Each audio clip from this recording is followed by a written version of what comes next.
The car business is shifting, and the F&I playbook from 2 years ago just won't cut it.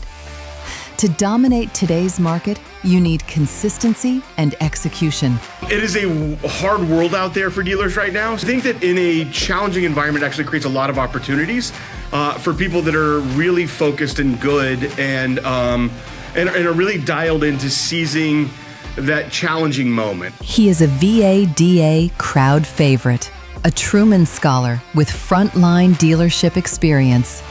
And he's back to show you how to build a team that thrives under pressure. Get ready for practical financial tactics to boost your dealership's performance. Please welcome back to the stage, Joe St. John. All I do is win, win, win, no matter what. Got money on my mind, I can never get enough.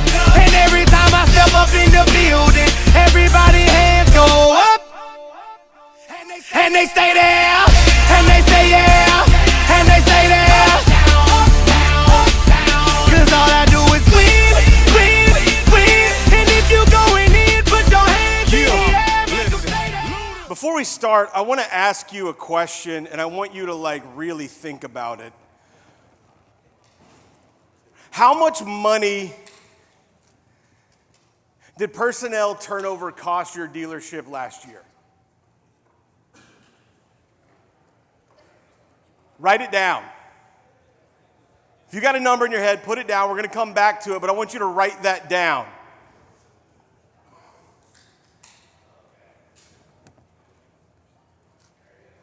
You know what we should call that? We should call that the indifference tax. We should call it the indifference tax.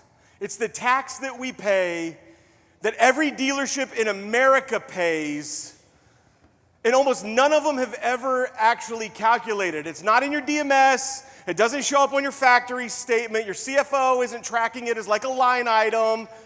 But it is quietly, consistently, and completely legally robbing you every single month at your dealership. You know what the indifference tax is? It's what we pay when we tolerate inconsistent processes. It's what we pay when we have a revolving door of talent. It's what we pay when we have managers that are too buried in tasks to lead. It is not a crisis. It doesn't show up on the front page of Automotive news. It's not a scandal. It's just the slow leak that we've been allowing and calling the cost of doing business in our industry. And today, what I hope to do is find out exactly how much that leak is costing us and what I believe it takes for us to plug that. Now, hang on. Listen, before we go any further, I want to tell you something about how I'm going to deliver this talk because it's different from how I usually present. I don't want to be very upfront and transparent about this. Normally, I memorize everything, right? Normally, I have a structure and bullet points in my head, and I deliver kind of from the hip and what people refer to as a folksy style. I don't really use notes ever. I hate teleprompters. It's just how I've always done it, and this one today is going to be different. I poured a lot over the last couple of months into the words for this presentation, more than I usually do. I was telling in an interview earlier, usually I've got a set of canned presentations in a briefcase. I can pull one out and I know they're going to smash. This one I don't know that it's going to smash. You may hate it, and I'm cool with that. But I think those words really matter today, and I think they matter more than they usually do. And because of that, I don't want to lose them up here. I don't want to miss them. And so I'm going to use notes today. You'll see me glance down. I want you to know it's not because I don't know this information. It's because I actually care too much about it today to just wing it up here. Now, let's be conservative. Right, let's conservatively talk. I think estimates out there on how much turnover costs a dealership for a salesperson ranges on conservative estimates between 12 and 15 grand a person. And that's before the replacement is up and productive. That's not just HR costs and hiring costs. That's not my number. That's recruiting fees, onboarding time, the 6-month ramp up before they're fully productive while you're still paying full price for them. Right now, you take a 3-store group like mine, 12 reps per store, 36 people on your sales floor at a 73% average, right? I've got a lot up here. 73% average turnover rate, which is the industry average, by the way. That's not the ones that suck at it. That's not like the bad guys. That's the average is 73%. You take 73% and you think, okay, I've got a handful of salespeople in each store. That's basically 26 people a year I'm turning over. At 12 grand a head, which is the most conservative estimate out there, it's costing me $315,000 a year in the expenses related to turnover of my salespeople. And that's just salespeople. That's not technicians. That's not service advisors. That's just the revolving door of people that I keep putting in front of my customers.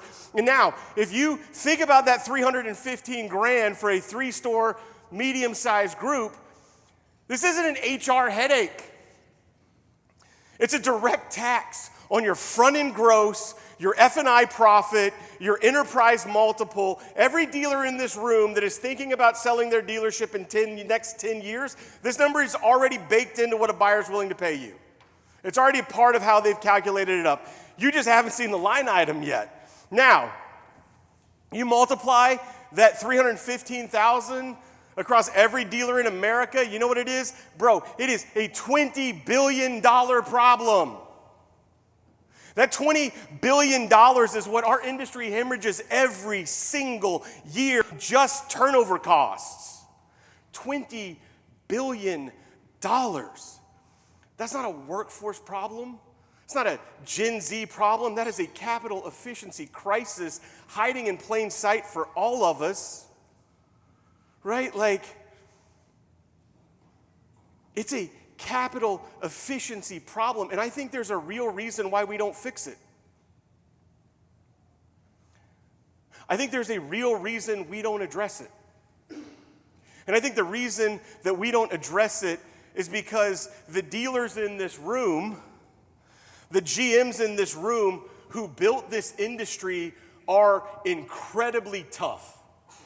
I mean that with as much respect as I can throw out there. Bro, they are genuinely, impressively tough. You ran 70-hour weeks every single week without fail. You missed birthdays and anniversaries and childbirths. You grinded yourself like nobody's business. You ate rejection for breakfast and you asked for seconds. You figured it out through sheer grinding, relentless force of will. And you know what? You built something real. Through that force of will, you created something of real value. Now, I think the problem is because you survived it, you think the next generation should too. The grind is the initiation, right? Toughness is the filter. You know, they can't handle the pressure. If they can't handle the pressure, they don't deserve to be there. Listen, I get it. I've said it, right? Like, it sounds right when it comes out of your mouth. But here's the problem. It's not producing tough salespeople anymore. You know what it's producing? Frightened ones. When your culture runs people at red line, all commission, hidden number, maximum anxiety, zero blueprint, they stop trying to build your dealership. And you know what they start trying to do? They start trying to survive it. And frightened people don't sell cars. They perform the appearance of selling cars. Right? And they game the CRM, they log calls they didn't make, they rush deals to try and hit a number, and they blow up your CSI. They're not building long-term customer equity for your dealership. They're calculating how many more weeks can they make it, right, before you fire them. That's not high performance. Bro, that's performance masking. It's a culture of activity that looks like results until you can pull back the curtain and realize your best metrics are coming from your most anxious people doing the most unsustainable things. You see, here's the thing about the survivor bias trap, right? It doesn't build a talent pipeline. What it builds is a talent graveyard, and here's the kicker. The people you're losing aren't just the weak ones. Listen, some of them are weak, I'll be clear, like some of them suck and they're weak, and we want to lose them anyways. But you know who else you're losing? You're losing the ones who had enough self-respect to leave. Let that sink in for a second. Anybody here lost that salesperson that was doing 30, 40 cars a month, and there's nothing you could say to him at the end to save him? I know I have. Anybody lost that top ASM? Anybody lost that fixed ops director, and then all of a sudden 4 techs are leaving with him and you find yourself in a pickle. Bro, that's the nature of our business and we just accept it. And if you ask most of us in this room why turnover is so high, you'll hear the same answers over and over again. It's pay plans. 120 grand ain't the same as it used to be. It's a job market. They can go get a job working at some place with like cereal bars and shit. And here we're going to expect them to show up. Nobody wants to work anymore. Gen Z doesn't have the hunger. And look, man, like those aren't entirely wrong, right? I'm not going to discount and say that there's not some truth there. But I think they're all downstream of what the real problem is. I think they're the symptoms. And when I want to talk about the disease, you know what I think the real problem is? I think the real problem is that your sales managers have stopped leading and they've all started doing. Say that again. Our sales managers today have stopped leading and they've all started doing. Not because they're bad managers, by the way, not because they don't care. In fact, I think in most cases, they care enormously. They're working themselves to death. But I think they're doing the wrong work. I think the really insidious thing from the outside is that they look incredibly busy by design. Right? They're always running around, hair ablaze. You guys have seen this? Sales managers just in panic, running around, their hair's ablaze. They look like they're on the edge of cracking. Deals are getting worked, prices are getting updated, vehicles are getting RDR'd, logs are updated, spiffs are calculated, fires are getting put out, and it looks like management, but let me tell you something, y'all, it isn't. Here's what a typical desk manager's Tuesday looks like. You ready? Tuesday morning for a normal sales manager. Follow along because I'm guaranteed you're going to recognize this. It's 8 o'clock in the morning, and he's sitting there manually rebuilding a deal structure that already existed in the CRM because the salesperson didn't do it right. Right, 8:30, he's chasing a title from a trade that came in 3 weeks ago that nobody followed up on. 9 o'clock, a customer's in the showroom upset because we changed prices last night on our website and didn't think about it. And I got a customer on my showroom that paid more for a car yesterday than what our website shows that it's priced at today. Right, 9:30, he's on hold with a lender about a contract in transit that's been sitting there for 6 days. All with constant interruptions, by the way. Service advisor asking if a customer has dent protection. The auction lady standing in front of him asking about the cars they're running that day, right? Dealer from Iowa trying to trade his best inventory. Accounting bringing deals back, by the way, with a very positive attitude about it. 10 o'clock comes around. He hasn't eaten. He hasn't coached a single person. He hasn't looked at the scorecard. He hasn't run a meeting. He hasn't had one conversation about how to make his team better. And you know what? In his mind, he's had a pretty productive morning. Got a lot of shit done. Got a lot done this morning. And that right there, that is the indifference tax being manufactured in real time. Not in HR, not in your pay plan, on the desk every single day. Let me tell you something, bro. Tasks are the silent killer of this business. Tasks. Every time I say that, by the way, and I've been practicing this a lot, I think of Dune. I'm like, fear is the mind killer. No, tasks are the mind killer. They don't trigger a warning in your DMS. They don't show up on your factory statement, but every hour your manager spends on administrative doing is an hour your salespeople spend without direction, without coaching, without accountability. And let me tell you something, a sales floor without those 3 things is not a dealership. It is just a building with some cars in it. Now, here's what I want you to understand about your sales managers. Their number one function, their actual job, not the job that they're doing, the job they're supposed to be doing is 3 things. At my dealer group, we call it LMA. It is lead, manage, and hold accountable. It's not our idea. We stole it from the book Traction or the EOS methodology. But every one of our managers' number one functionalities is 3 things. Lead, manage, and hold your team accountable. That's it. And here's the thing. Most people don't even know what those words actually mean. Right? This isn't the job that they're actually doing. This is the job that they're supposed to be doing. So what is lead? Well, lead, show your team what they're going and why it matters. Show them where you're trying to get. Show them how what they do fits into whether or not you get to that place. Connect their daily activities to the scoreboard. Set the energy on the floor. Every single morning, that sales manager should be setting the energy. Walk in with a plan and share it out loud. When a manager leads well, their team knows the goal, they know their individual role in hitting it, and they believe that their work actually means something. They show up with purpose instead of just showing up. You know what a good leader says? Here's what somebody that's bad at leading says. A weak leader says, we just got to sell some cars today. We're going to get out there and sell some cars today. And I know because I've been a weak leader and I've heard myself say that shit before. All right, we're going to have a big day today. Got to have a big day. That's what weak leadership looks like at a dealership. You know what strong leadership looks like at a dealership? Okay, guys, we need 22 units. Marcus, your demo rate has been crushing. I need you to get 10 people in front of cars. I need them driving 10 cars this week. Hey, listen, Jordan, your write-up rate has been climbing. Keep that going. Keep getting them on paper. It's working. I'm confident we're going to get to 22. Let's go. All right, let's go break up. We're getting in the CRM. I'm going to be with you. We're going to sit down and start making some phone calls. Same floor. Here's what's crazy. Completely different results. That's it. You guys want some tech AI solve? It doesn't exist. This is the solve, right? What's managed? Give your team what they need to do their jobs. Give them what they actually need to do their jobs, right? Check the CRM every morning. Sit with a struggling rep and actually role play the objection that keeps shutting them down. Right? Ask what's in your way and then clear that roadblock instead of writing it down and forgetting it. Well, in Techion, it doesn't do this. Okay, let's go solve that. I'll file a support ticket right now. When a manager manages well, problems get caught before they become crisis. And no one on the floor ever feels like they're out there alone on an island.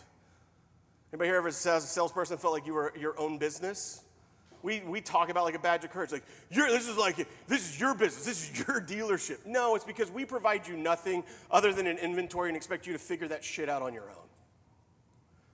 And then finally, hold accountable. This is the one I love the most because it's the one I think we get the most wrong. I think in most dealerships, accountability becomes this like stick that we beat our people with. Your numbers suck. Oh, you're at 48% VSC pin. That's weaker than Circus Lemonade. We need to get that up. You guys are off your objective. You know, we hold people accountable. The only thing we hold people accountable to is the outcomes, and we basically just berate them when they don't hit them. Accountability is not about holding people to the outcomes. Accountability is about doing what you say you're going to do. That's what you want to hold people accountable, start holding yourself accountable. If you say you're going to file a support ticket for Techion to fix that shit, file the support ticket and get it fixed. Holding people accountable is not holding them accountable to the outcomes. It's holding them accountable to the process that you've defined as the way that you want things done at your dealership. That's what accountability is. Follow through every single time. If a number sucks, don't skip it. Talk about what you can do to fix it. No, okay, we'll get to that next week. Or, oh, you know what, we're running out of time. We'll talk about that later. No, this is our glowing problem. Let's put something in place to go solve that. Now, here's the thing. You pull any leg of this stool out and the whole thing falls over. Most dealerships have like a leg missing. No lead, your team is lost. No manage, your team is stuck. No accountability, and your team stops believing. And when they stop believing, they stop trying. And when they stop trying, they start leaving. But here's the thing that makes it even worse. Add tasks to that picture. You know what tasks do? They don't take out one leg. What tasks do is they slowly sand down all three simultaneously. Every title they chase, every deal that they re-enter, every fire that they moderate is a withdrawal from their LMA bank, and typically most sales managers are overdrawn by about 10 a.m. in the morning. Your manager isn't neglecting their team, y'all. And I know because we talk a ton of shit on them. Like, oh, they just need to get out there and get in front of their team. That's my like me being a GM voice. They gotta get out there. They go F them up. It's time to go. Right? No, your manager's neglecting. You know what's neglecting? Their tasks are neglecting their team for them. And I think that's the glimmer of hope because there's a real difference there. Let me say this. I want everyone to listen to this. This is what I believe to be the greatest silver lining of anything I've said to make you feel bad up to this point. Right? They're not neglecting their team. Their tasks are neglecting their team for them. And there is a difference there, and it matters. Because the first one is a people problem, and the second one is a system problem, and you can fix a system problem. So, enough about the theory. Let's talk about the proof. All right. I've been telling you all about what the problem is. I'm going to talk a little bit about what I think the solution looks like, and I'm going to do it with children's toys because I think sometimes the most powerful lessons come in small plastic bricks. So last Friday, these pictures are from last Friday at my dealer group. All right, last Friday, I had a real experiment with my team. 3 groups. Okay, here's the thing. I sent an all-hands email to my sales management staff telling them they all had to be at the GMC building at 7 a.m. on Friday. You can hear the collective groan. The amount of bitching and complaining before they showed up on Friday was palpable. Everyone was upset about it. Bro, I worked till 9 o'clock. You want me to come in at 7 a.m. on Friday? Cool. I don't know when else to get you all together because you never go home. So we're going to get together at 7 a.m. on Friday. So there was 3 groups. They all had the same objective. You ready? The objective? Build a Lego taxi as fast as possible. Group number 1, the traditional sales floor. The team 1 got a picture of the finished taxi given to a manager, and they were told, hey, listen, your job is to get them to build this taxi, but you can't show them the picture. So what they ended up with was a manager in front of them basically shouting directions. No, not that piece, the yellow one. No, the other yellow one. It was total chaos. It was spectacular. Nobody knew who was doing what.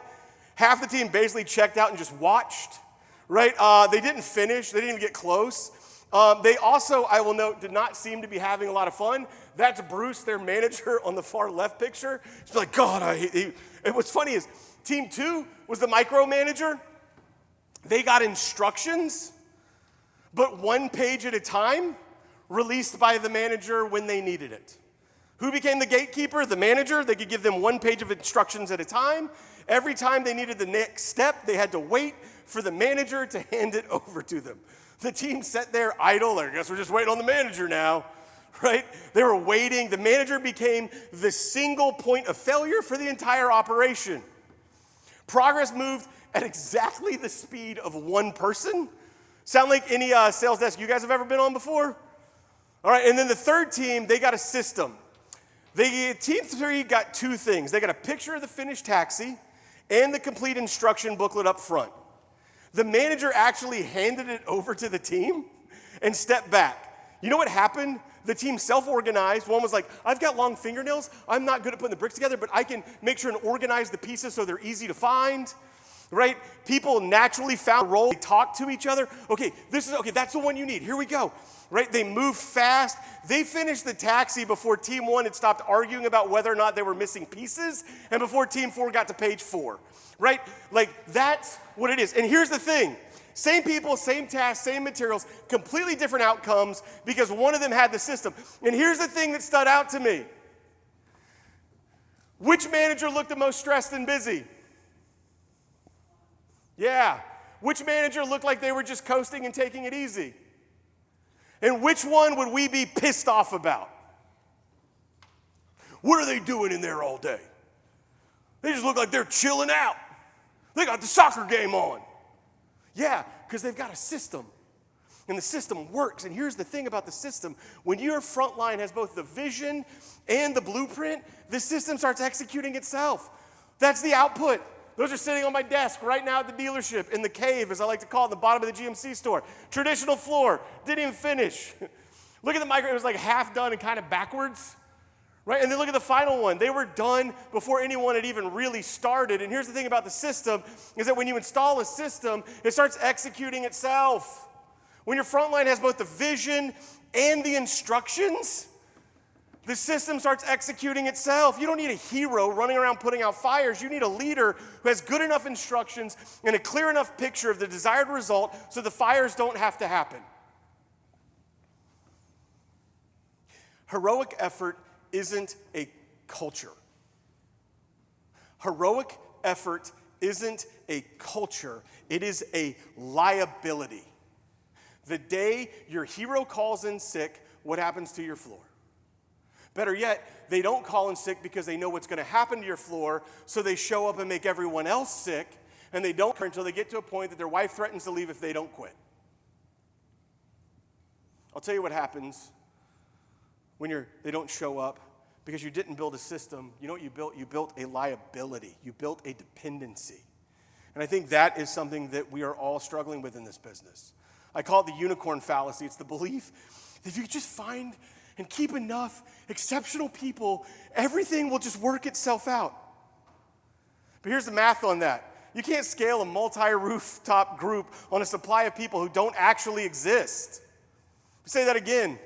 Every time you hire for exceptional instead of building for repeatable, you are making a bet. And you know what bet you're making?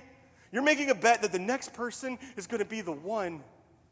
If I could just get that one fixed ops guy, if I could just get that one dog on my sales desk, if I just get that one exceptional leader. And you know what? Sometimes they are.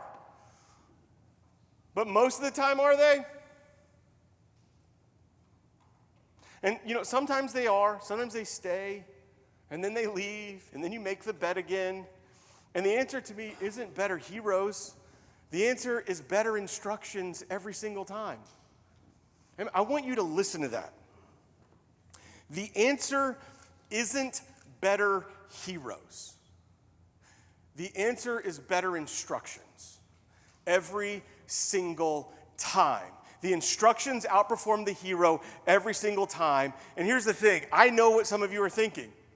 I mean, I get it. I know what I'd be thinking if I was here. Yeah, but listen, you know, car buyers aren't Lego pieces. My customers don't show up with a box and a set of instructions. Fair point, but truly, right? So let me take you somewhere else entirely. An industry that figured out all of this a long time ago, an environment that is frankly every bit as chaotic as ours. You guys ready?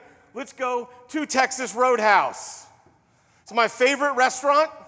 If I ever come to your dealership and you want to go to dinner, you know where I'm going. That's me with a Mazda dealer from Virginia, a newly minted Mazda dealer. That is a Texas Roadhouse in Woodbridge, Virginia. It was delicious. People were line dancing behind me. And here's the thing. Before you tune me out, stick with me on this, because this is where I think it starts to get good. Texas Roadhouse operates in one of the most brutal service environments in existence. Hundreds of covers a night, razor-thin margins, servers who are almost entirely commission-based, and personnel issues that would make your HR manager cry. Right? Sound familiar? And yet they have built one of the most recognizable, consistently premium hospitality brands in America at scale, across hundreds of locations in every market in the country, and they always seem to have a wait. Think about that. How? Well, bro, they don't hire the best servers in the world. They're not looking for unicorn servers. You know what they do? They don't hire the best chefs. Their chefs didn't come out of CIA and they've got little tweezers back there. They build the best system in the world, and they hire people who can just run it.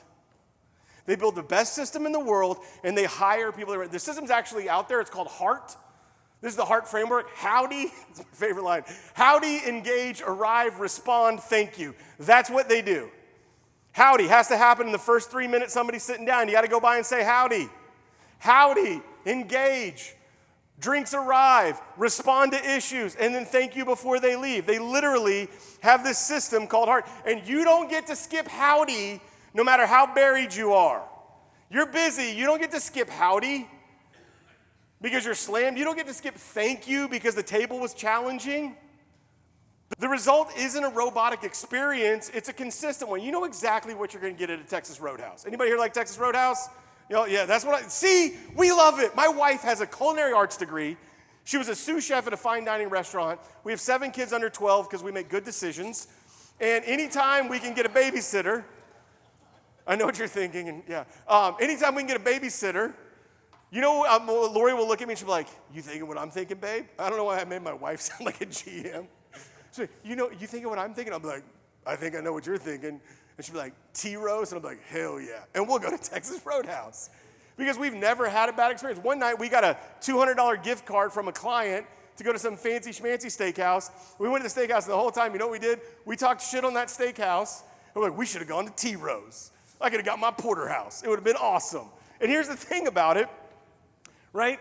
The result isn't robotic, it's consistent. Bro, you go to Texas Roadhouse in Kansas City, you go to Texas Roadhouse in Virginia, it's going to be about the same, right? The process isn't limiting the experience, bro. The process is the experience. It's the same thing. But here's the part that most people completely miss when they admire Texas Roadhouse from the outside. They don't just demand that their servers execute the HEART experience. They engineer the environment to make the servers great at it. They do everything they can to remove everything they can from a server's job so they can focus on the only things that matter. Howdy, engage, arrive, respond, and thank you. That's what they want their servers focused on. So what they did? They put one of these things on the table. Anybody ever used this before? The Ziosk tablet. You know what this does? It does credit card processing, bill splitting, receipt printing, fun and games for the kids. All of it offloaded to a small piece of technology sitting right there on the table. Nobody is running back and forth to the POS system. Nobody in this room is like waiting for the manager to go run a credit card. They offloaded that to the table. And you know what it did across the entire organization? It gave 5 to 7 minutes on average back to a server to focus on being really good at heart. How much time are we wasting that if we could give it back to our salespeople, they could focus on doing the shit that actually matters for you and your customers? Think about this. They didn't hire better servers. They didn't demand more from the servers that they already had. They eliminated any of the tasks that they could, standing between their people and the process they were trained to deliver. That's the entire argument I've been making for like the last 30 minutes, right there in a steakhouse with unlimited hot rolls, by the way. All right, so here's where I stop talking about other people's business and start talking about mine. Some of y'all don't know this. I left a really cush, awesome job with a tech company with a C title to go back into retail at a startup dealer group in Kansas City. I love retail, man. Like, I can't get enough of it. I think it's hard right now, and I think there's very few people that were in it when it was hard. And so I want to talk to you a little bit about what we're doing and how we're trying to apply some of these learnings. And I don't want to give you the impression that we got it all figured out. We don't. We suck. But I want to tell you what we're doing and I think what you can learn from it. So I want to give you the before numbers first. So we closed in September of last year on our third dealership. It was a Kia store in Kansas City. Technically, it was in Olathe, Kansas, Johnson County, one of the most populated and wealthy suburbs out there. And I think that the number matters. The best month in the 12 months before we bought that dealership was 34 new vehicles in December of the previous year. Let that sink in for a minute. 34 in December in Kansas City with a Kia store. Now, what do we do? Well, we spent September and October basically installing our Oak system, right? Not motivational posters, not a new spiff structure, not a pep talk, the system. And here's exactly step by step what that looked like. Y'all ready? Number one, we documented every single role in our dealer group. We literally sat down and documented I brought it with me, so you can see I'm not full of shit. 50 seat cards. Basically, every seat in the dealership has a one page that says exactly what their job is. Every department, from the visionary at the top of the org chart, who happens to be our owner, all the way to the body shop porter, every single person in the building got a card that told them exactly what their job was, what winning looked like in their specific seat, and what they were actually going to be held accountable to. Not vibes, not we expect you to give 110%. Specific, measurable, written down accountabilities. And it's pretty wild. You guys, I can flip in. You guys want to know? Dispatcher, number one job, work assignment, right technician, right job, right time. And then it breaks that down. Assign every RO to the technician, best matched by skill level, certification, and current availability. Warranty work requires certified technicians. Verify certification before dispatching. Mismatching work to skill level, cost the shop in both efficiency and quality. It's our number one job. You want to pick another one? Let's go here. I can pick any of them. Doesn't matter. Variable ops. F&I director. LMA, lead management accountability of F&I managers. Lead F&I managers through deal reviews, value build coaching, and individual accountability conversations. Apply people analyzer and gets it once it capacity to do it quarterly. The team's performance, process compliance, and deal quality are this seat's accountability. Gets it. Knows the F&I core process cold, every step, every standard. Understands process enforcement is a daily discipline, not a monthly audit. You know what's crazy to me? Most of the people in the building, I would say almost all of them, had never had someone sit down with them and tell them precisely what their job was. A lot of them had been showing up for years. Think about this, showing up every single day to do a job no one had ever fully defined for them. That's not a people problem, y'all. That is a leadership failure, and it is completely fixable. Now, second thing, we documented the process. We documented the process. And here's the thing about a process. You ready? This is just a generic 10-step process, nothing exotic, right? It's 10 steps. Under each step, a handful of things that need to happen. Right, for us, it was things like, license scanned, trade info captured, soft pull run, manager informed, basic stuff, right? And the thing is that if they happen at the right time, make a deal flow like water, right? Now, what happens when a salesperson skips steps 2, 3, and 4? Well, maybe they were busy. Maybe nobody ever told them those steps mattered. Right? Maybe they figured they'd catch up later. Well, they get to step 8, which is where? Sales tower. It's where the manager is, where the customer is sitting now, where the clock is running and the gross is on the line, and now they have to do every single thing they skipped. Right? Now they have to do everything that they should have done following the process at the moment it matters the most in front of the customer while the manager's trying to close their deal. Now, how many do you have to do at step 8? All of them. You know what we found when we were installing the system is that every salesperson was basically waiting to the last moment to go get all the shit together that they needed to actually be able to sell that car, and everything grinded to a halt the moment the customer was at the peak of their buying temperature. When's the customer's buying temperature the highest? When's the customer's buying temperature the highest? You guys can talk, by the way. Y'all car people.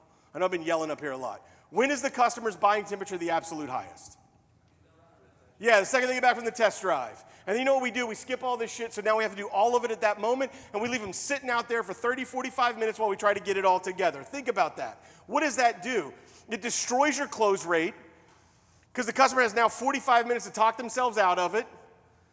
Right? It bleeds gross because the manager's so busy cleaning up all the paperwork and trying to get the packet together and figuring everything out that they're not protecting the number, and the customer gets exhausted. Why? Because from their point of view, where they're sitting, it looks like nobody in our store has any idea what they're supposed to be doing. You'll read this in your surveys, by the way. And here's the thing, the desk manager isn't failing because they're incompetent, y'all. They're failing because they're doing damage control on 5 skip steps while simultaneously trying to close a deal. That's not a job, bro. That's a circus act. Right? That's juggling and a cycle. And we ask our best managers to perform it every single day because nobody actually draws the line. That's what documenting the process actually means. It's not a binder that lives on a shelf, not a PowerPoint that gets shown once at a sales meeting. It is a literally line. There's literally a line. 10 steps, clear check boxes, accountability at every stage. So by the time the deal reaches the desk, the managers can do the one thing they're actually here to do. And so for us, what we try to do is draw the line. And then we trained relentlessly around that process. We didn't train around what our best closers do. We didn't just work a bunch of word tracks. The training was boring and it sucked, and I hated every minute of it. It was not like, all right, let me teach you how to overcome that objection. Let me teach you this crafty little word trap trick. I'm going to logic track them. Well, let me ask you a question. If there was one thing and just one thing keeping you from owning this vehicle, what would that one thing be?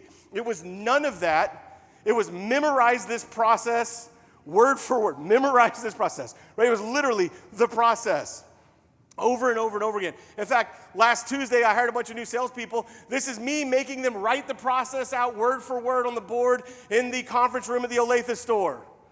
By the time you take it up, you should be able to be tested and write it out word for word, what happens at every single step and what you need to be able to do. And then finally, what do? We try to get rid of as many of the administrative tasks as we possibly could for the sales managers. What does that mean? Well, we tried to automate as much as we could in our DMS system. We tried to make sure that if they needed to print a packet out in the CRM, it was one button for this, and everything they needed was in there, and they weren't scrambling around. On the showroom, we deployed AutoFi Showroom on our showroom. We literally, 97% of my car deals at my dealership are presented, closed, and submitted to lenders using AutoFi with the customer. It is my Ziosk tablet thing on the salespeople's desk. This is literally, they sit down with a customer at the car, in the showroom, wherever they happen to be, and they build the deal together. Our close is so simple. You want to know my 4-track word track I teach for closing? Step number 1, confirm the selection. All right, Mrs. Jones, this is the vehicle we just drove. Is this the vehicle you'd like to own?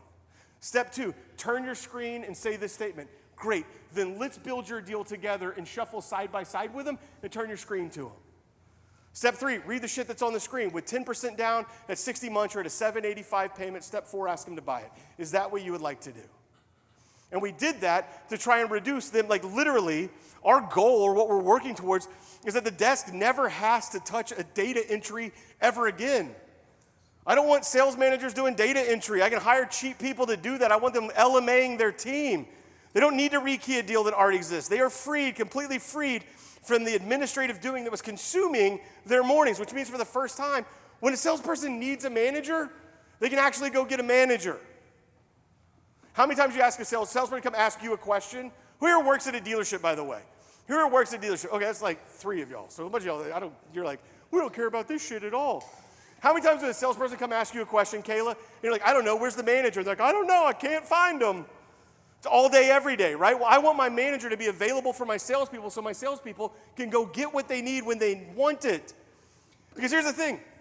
The other thing we did, and this is crazy, is we exposed our showroom and expanded our showroom beyond the 4 walls of our building.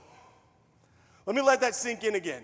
We expanded our showroom and our experience beyond the 4 walls of our building, not because I think that's where every customer is, but I think at Texas Roadhouse on their last earnings statement, 14.6% of their customers bought through their to-go, because some people want a premium steak experience, they just want it on their sweatpants.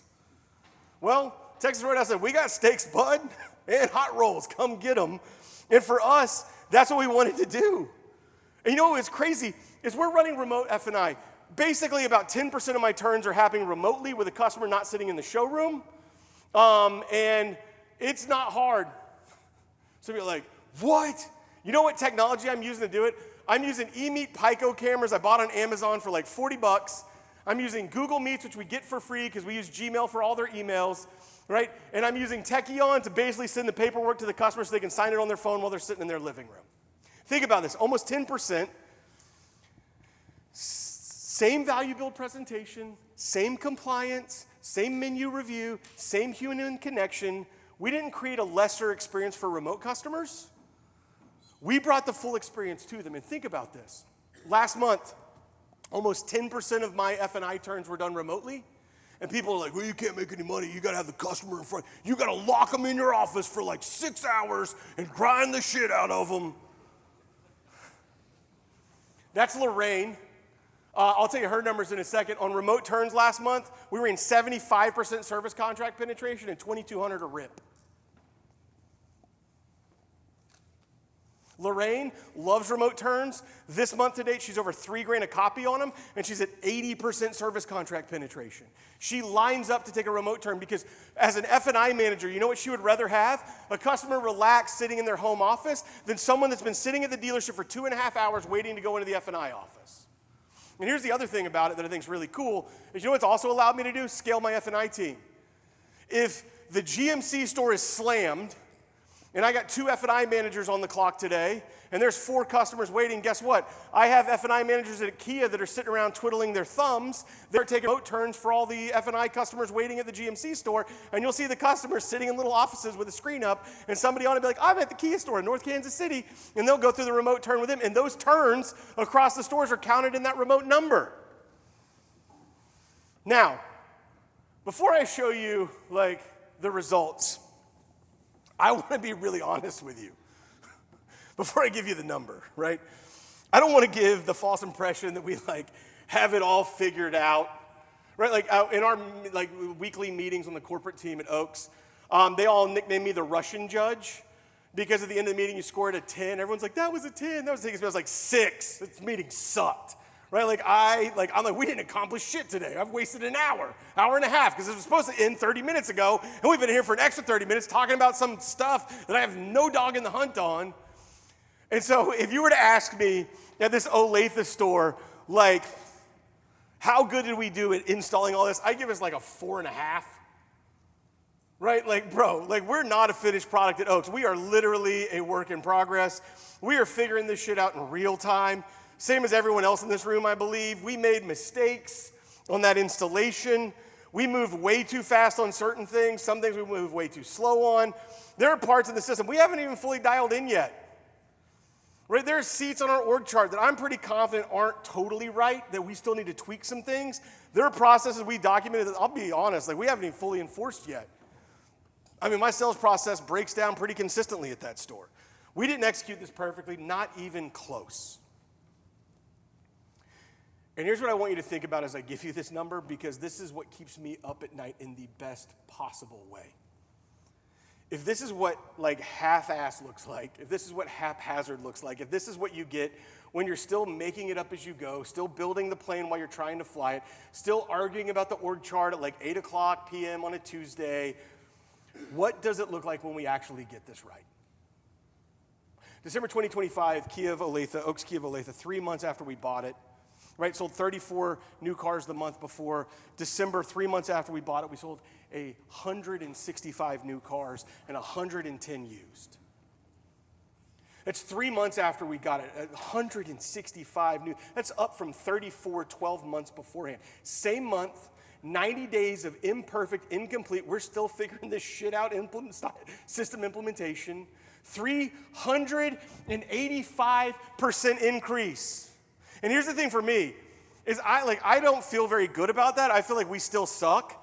And I genuinely can't imagine what that store is going to look like when we actually get it dialed in, when we actually get it right, when we actually get where I believe it can be. So I don't know where it's at right, but I know where that store is going. Think about that. 34 to 165, same month, same market, same building, same people.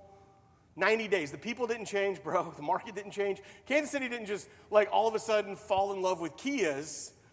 Tasks got eliminated, roles got defined, process got documented, the technology put the blueprint in the front line's hands, it handed over the box with the Lego pieces and the instructions to the people that need to build it. It was literally the Lego experiment played out in real time with real money. And it wasn't just sales. By the way, that's just sales. Service and parts went from 180K to 385K. 3 months. Same shop, same technicians, same exact service manager. So let's talk about what this looks like in a structure. Let's talk about what this actually is, because what I just described at Oaks Kia of Olathe isn't like a turnaround story, it's a deployment story. And the question I think for every dealer that's in this room is, what are you deploying right now in your current dealership? And what are you going to be deploying into your next one? And I think if most dealership groups, if we're being honest, are built on what I like to call the local diner model. It's the local diner model. You got one chef that is great. He's great. The food is good. The regulars love him, right? We all know that restaurant. My favorite one in Tulsa where I grew up just closed down. The problem is he does everything. When he's in the weeds, guess what happens? Quality collapses. Customers wait because output slows. Right? When he calls in sick, you put a sign on the door. And when he gets an offer from the restaurant across town, you're not just losing an employee, you're losing the entire operation because it all lived in his head. Oh, and half your line cooks and your best dishwasher, follow him. Sound like a business model some of us are familiar with? Every multi-rooftop dealer group that is struggling to scale is struggling because they built local diners.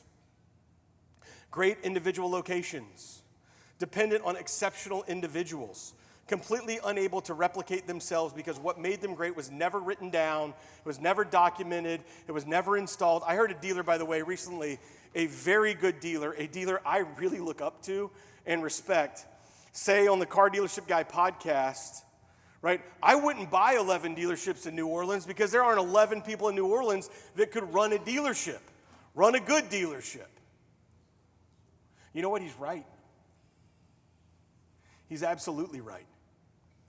If the expectation is that they have to be heroes to figure out how to run a dealership, then the market for heroes is tiny. Let me say that again. The expectation is that they have to be heroes. He's 100% right, because the market for heroes is absolutely tiny. That's the problem I think our industry is facing that nobody's actually talking about. And for me, the good news is it's a problem that I think is totally solvable.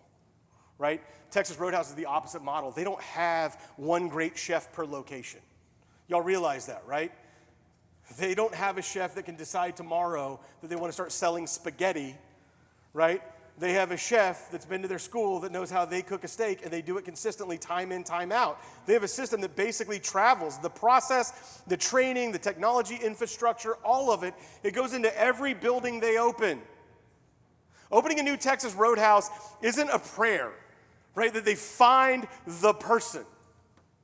It's a system deployment into a new address. The address changes, the standards don't. AutoFi, remote F&I, 50 seat cards in a binder, right? A 10-step process, and relentless training around all of it. That's your Texas Roadhouse infrastructure. That's it. That's all they do different. Think about that. Deploy it, and you stop gambling on who walks through your door. You start scaling a system into every single building you acquire. You start scaling your system across the buildings you already have that are Texas Roadhouse logos cooking spaghetti. Oaks Key of Olathe went from 34 to 165, not because we found better people. It went from 34 to 165 because we stopped running a local diner and we tried to open a Texas Roadhouse. You will hear me, if you ever come to my dealership, talk about Texas Roadhouse all the time. I'm like, bro, we need that TR, we need that T-Rose energy. Let's go, I'm gonna make y'all line dance. And everyone's like, no, please don't. And I threaten it, but I've never done it. And here's something that nobody tells you when you build the system, right? Is that it doesn't just fix your managers, it fixes your pipeline, and it fixes something else that I think even more important. It fixes the math that doesn't math on your human capital investment. When you're running a local diner, you need unicorns. You need people exceptional enough to figure it out in a chaotic environment, tough enough to survive the anxiety, and talented enough to produce it without an instruction manual. And here's what we've told ourselves about that model for the 30 years I've been in this business. High pressure produces high performers. Hot stove makes people move faster. Maximum anxiety creates maximum output. Pressure makes diamonds. We call it a high-octane culture, and bro, we wore it like a badge. Here's the problem with high-octane, right? What happens when you run any engine at maximum RPM all the time with no maintenance breaks? What happens to it? Yeah, bro, it blows up.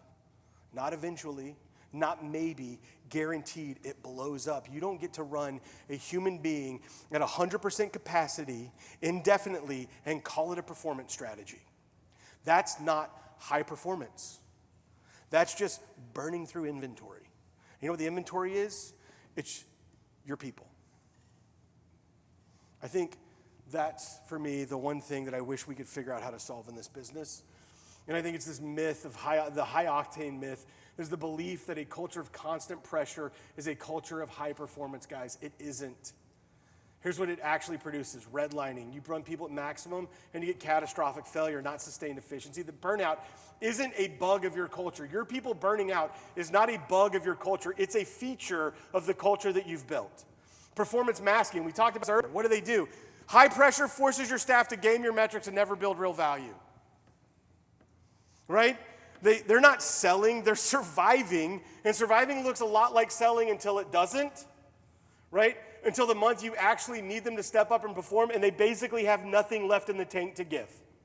And y'all ever see that before? And then I think there's this big swing problem. We have these all or nothing pay plans that create turnover loops the moment conditions shift, right? One bad month, and your people start looking. Let me say that again. I know this. I ran high swing F&I pay plans. One bad month, what do they immediately start doing?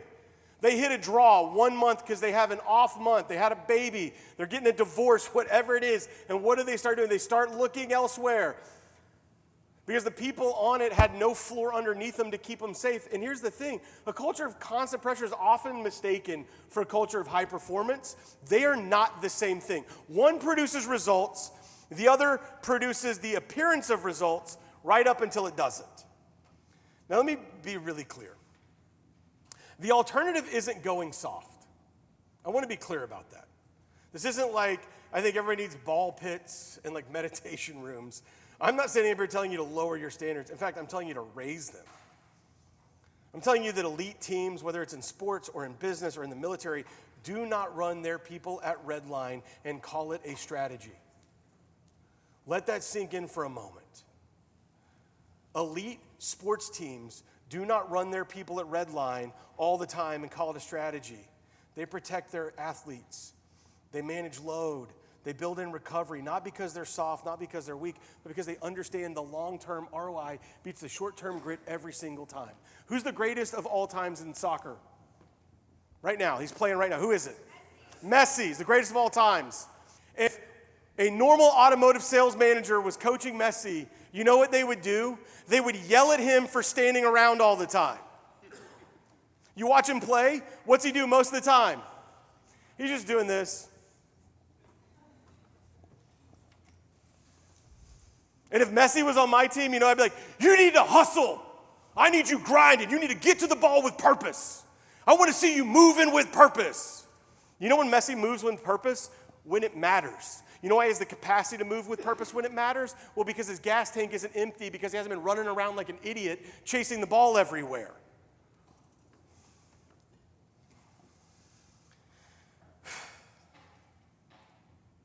Elite sport teams protect their athletes not because they're soft, but because they understand that long-term ROI beats short-term grit every single time. You know what great teams do? They build elite and sustainable peak performance, and it is a mindset shift that separates dealers who are still running on the same key 3 people at year 10 from dealers who have built something that actually scales. Anybody here ever been to a dealership and there's 3 people there that basically know everything and they've been there for 100 years? And the dealership's 100% dependent on those 3 people. And if one of them got hit by a bus, everything would collapse because they're the only person that knows how to do anything. Okay, that's not sustainable peak performance. Right? Think about elite sport teams, right? Messi has a contract with a base level of security. Let me say that again. Not because the Argentina doesn't expect him to perform. They do, right? You guys get that. But they have a base level of financial security because a player who's worried about their finances is a player who is thinking about paying their mortgage when they should be thinking about making a play. You want their full mental bandwidth on the job. You don't want their full mental bandwidth. I can't say that word together. You want their full mental bandwidth on their job, not their full mental bandwidth on whether or not they're going to survive. Your floor works the same way. Give people enough stability that they can focus on executing the process instead of calculating whether they can make rent. You ever have a salesperson ask for an additional draw because they're not going to be able to make rent and they're going to get kicked out of their house? Okay, well, how do you expect them to show up and put a show on for your customers? Now, I'm not talking about lowering the bar. What I'm talking about is giving people enough stability so they can focus on the job and focus on executing the process, and then give them a system that's clear enough that they know exactly what a winning week looks like. No guessing, no like mood reading of like, hey, how's my manager's mood today, right? No winging it, right? You're not lowering the bar. I'm saying let's start building a floor where the bar is actually reachable consistently, week after week, for coachable people who can follow a great process. Guys, we have to stop hunting unicorns. We have to start protecting our stud athletes. We've got to stop hunting unicorns, and we have to start protecting our athletes. That's how you end this crazy turnover cycle that is costing your single point dealership over $100,000 a year. We will cut a $1,500 a month expense because we are tight on expense control. Well, I cut that vendor, it's $1,500 a month.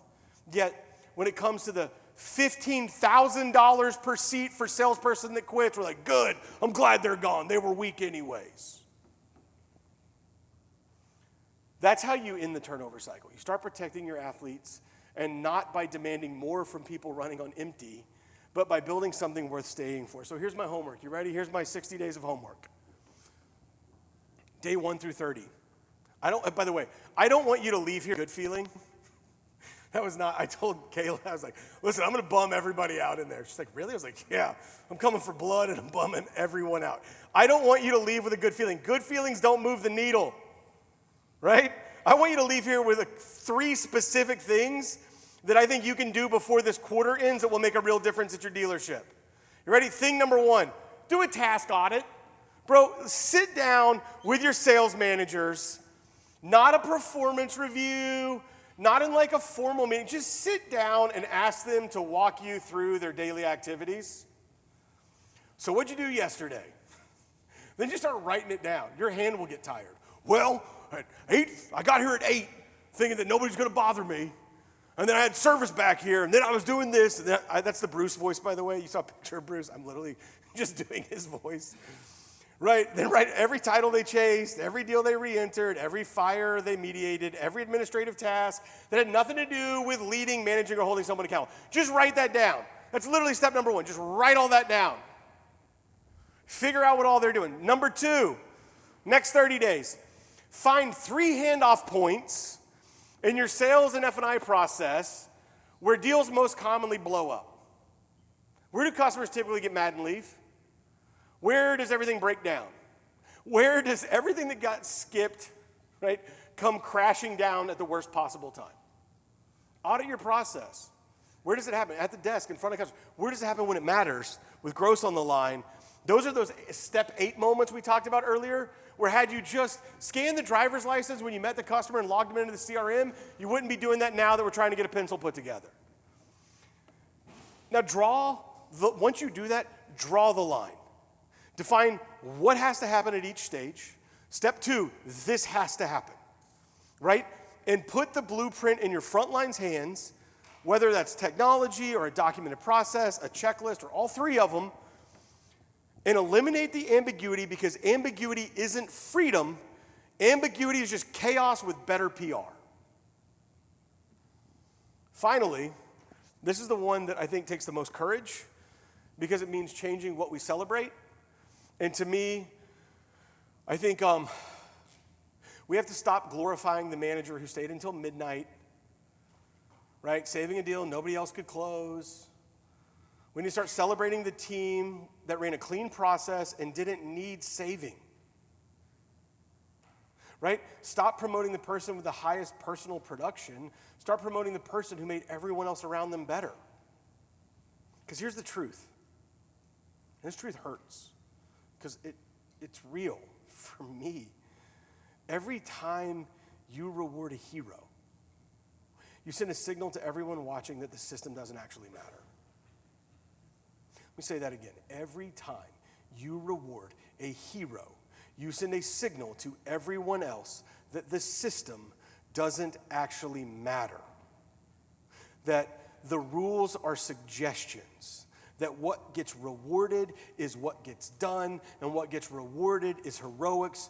If you reward heroics, you will always have a floor full of chaos, because chaos is the environment heroes require to exist. If everything's running smoothly, there is no room for a hero, because you don't need one. When do you need a hero? When the building's on fire. Well, if what you're rewarding is heroics, then guess what you have? People that will let the building burn so they can show up and save the day. My implorement to you, what I'm begging our industry to do, and what I'm trying to do and failing at over and over again, but I will not stay down, is I'm imploring you to build a culture where the system is the hero, because I think that's the only culture that scales this business. Now, I want to leave you with this. The indifference tax, it's optional. You don't have to pay it. Right? The indifference tax is optional. You don't have to pay it. Every single person in this room is paying some version of it right now. And I don't care if you're at a dealership or you're at a tech company. I worked at both of them, and both of them are paying indifference tax. You're paying it in turnover costs, in manager burnout, in gross that leaked out of deals that should have closed, and customers that had chaotic experience and left you a bad Google review and will never come back, and maybe even never tell you why. But you don't have to pay it, but you do have to make a decision. Are you building a dealership that runs on heroes or one that runs on a system? Because one of those, I think, scales to however many rooftops you want. One of those builds real enterprise value that a buyer will actually pay for. One of those lets you take a Saturday off without your phone blowing up every 45 minutes. And the other depends entirely on how long your best people can hold their breath. At Oaks, we're choosing the system. It's a choice we make every single day, because it doesn't just, you don't just wipe your hands and it's done. I think December proves that it can work. Thank you.